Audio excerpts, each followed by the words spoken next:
Allez, bonjour, bienvenue. Nouveau numéro de Valeurs Ajoutées sur Boursorama. Merci d'être avec nous.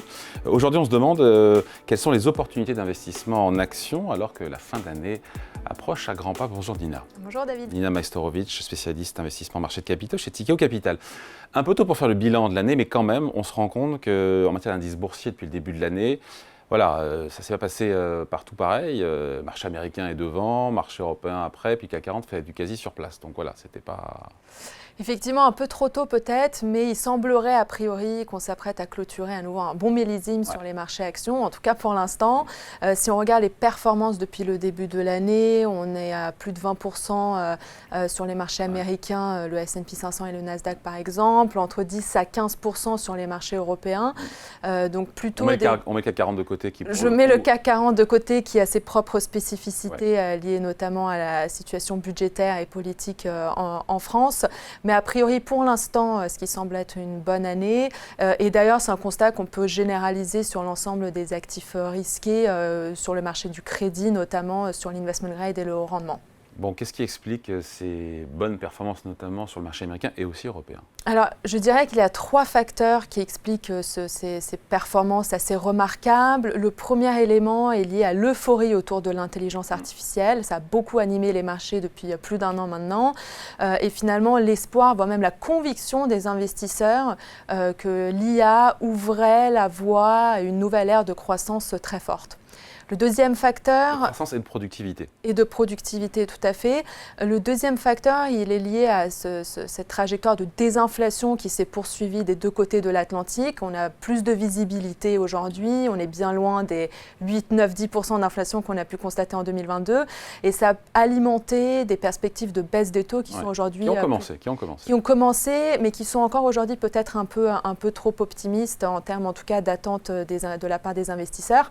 Et puis un troisième élément qui est plus récent, qui nous vient en direct depuis l'Asie, avec les annonces liées au stimulus budgétaire et fiscal de la part de la Chine, qui a apporté, et monétaire également, qui a apporté finalement un soutien supplémentaire au marché actions et notamment aux actions émergentes. Est-ce que les investisseurs ne sont pas trop positifs, on va dire, sur l'IA ? Positif, mais toujours trop positif, malgré ou suite à cette hausse spectaculaire des cours de tout ce qui est lié de près à l'IA. C'est vrai que on a vraiment une euphorie autour de cette thématique. Qui n'est pas retombée ? Qui est pas toute retombée, qui anime encore beaucoup les marchés, qu'on aborde avec beaucoup de prudence chez Tikehau Capital, puisque évidemment le jour viendra où l'intelligence artificielle pourra révolutionner notre quotidien et nos économies. On n'y est pas encore tout à fait aujourd'hui. Il y a beaucoup d'incertitudes encore qui persistent autour de cette thématique, sur la capacité de ces applications de résoudre des tâches très complexes, sur la capacité de l'infrastructure et notamment de ces fameux data centers, centres de données à générer la puissance de calcul nécessaire au beau fonctionnement de ces applications. Donc il faut aborder cette thématique avec beaucoup de prudence et d'humilité.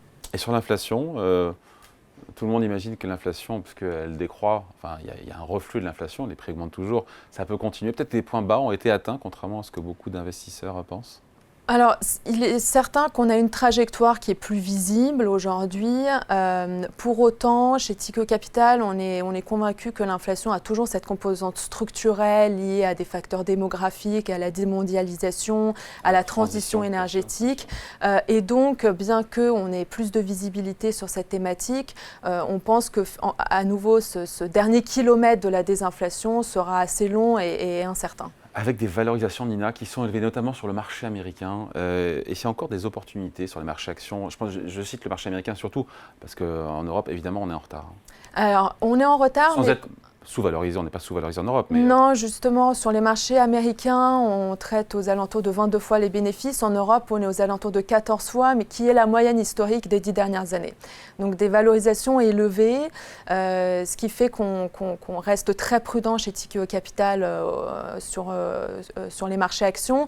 Mais finalement, quand on regarde cet univers très disloqués, des opportunités existent, mais à nouveau, à condition de savoir les identifier, ce n'est pas un exercice qui est facile. La sélectivité sera assez essentielle dans ce nouvel environnement de marché. Et nous, on voit notamment des opportunités dans deux segments, je dirais, des valeurs de croissance qui sont exposées à des méga-tendances fortes, notamment au sein du secteur technologique, mais également de cette thématique de la souveraineté européenne, mais également au sein de certaines valeurs défensives.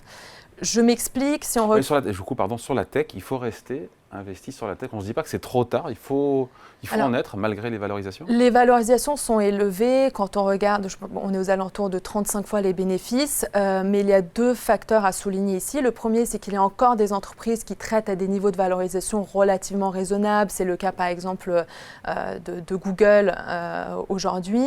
Et d'autre part, le secteur technologique devient absolument indispensable, incontournable dans une allocation action. C'est là où se trouve la croissance, notamment dans le domaine de la publicité digitale et le cloud avec des valeurs comme Microsoft, Amazon ou Arista par exemple, qui sont des sociétés de très grande qualité qui affichent des perspectives de croissance très attractives.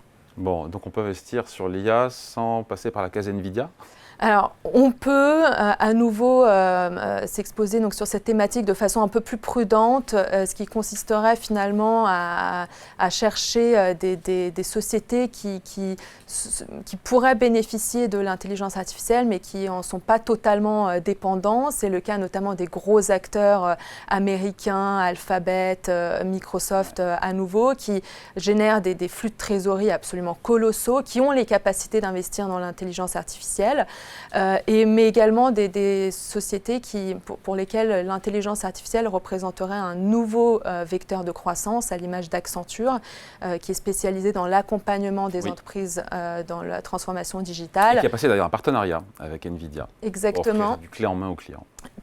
Qui pourrait bénéficier donc de l'IA, mais dont le cœur du business n'en est pas totalement dépendant. Bon, il faut qu'on finisse par les actions européennes. On l'a dit, Nina, moins performé que les actions américaines. Est-ce que ça pourrait changer ? En même temps, on dit ça souvent. Alors, effectivement, aujourd'hui, il y a cette thématique de souveraineté européenne qui nous anime beaucoup et qui nous est très chère chez Tikehau Capital. Pourquoi ? Pour une simple et bonne raison que nous sommes assez convaincus qu'on rentre dans un cycle de croissance qui sera marqué par la démondialisation, dans lequel il faudra créer de la résilience et de l'autonomie. Et l'Europe a une vraie carte à jouer là-dedans. La Commission européenne a lancé différentes initiatives de plusieurs dizaines de milliards d'euros qui visent à investir sur certains secteurs jugés comme stratégiques pour l'Europe. Et donc, investir sur les entreprises qui pourraient bénéficier de cette tendance pourrait générer de la valeur sur le moyen long terme, comme par exemple dans le secteur de la défense avec des entreprises comme Rheinmetall, la transition énergétique ou encore le secteur des semi-conducteurs avec le leader européen ASML. Voilà, donc il y a des opportunités de marché, même quand les marchés sont valorisés. Oui, et notamment au sein des valeurs plus défensives qui ont d'une part la capacité de traverser différents cycles économiques et d'autre part qui dans un contexte de marché plus volatile sont plus résilientes. Et je le rappelle à nouveau, les valorisations sont élevées, la croissance ralentit, les élections américaines se rapprochent, les tensions géopolitiques se multiplient et s'intensifient. Et donc, il apparaît assez judicieux d'aller chercher des valeurs un peu plus défensives. Allez, explication, point de vue signé Nina Majstorovic, spécialiste investissement marché de capitaux chez Tikehau Capital. Merci. Merci David. Valeur ajoutée revient dans quelques jours ici chez vous sur Boursorama.